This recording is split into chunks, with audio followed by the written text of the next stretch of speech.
Kementerian Pertahanan Rusia merilis rekaman memperlihatkan cara lain pasukannya mengirim makanan dan amunisi. Rekamannya beredar di Telegram Kemenhan Rusia pada Minggu, 7 Juli 2024.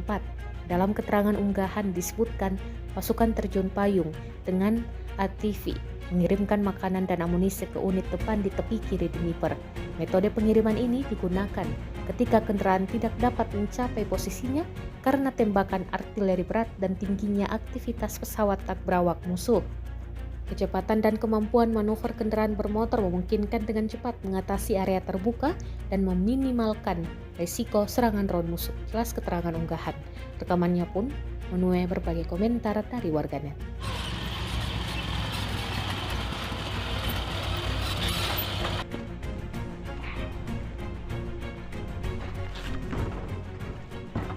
Можно свободно, дня 3-4 питаться. Но они более маневренные, более незаметные.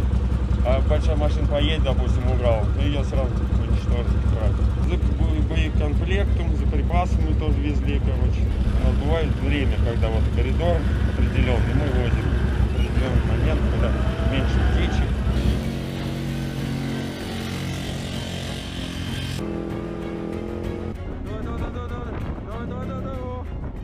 Все, быстрее, быстрее!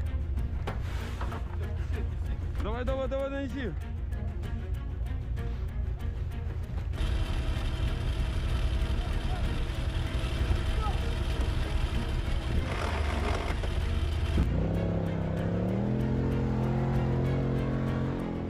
Download Tribun X sekarang, menghadirkan lokal menjadi Indonesia.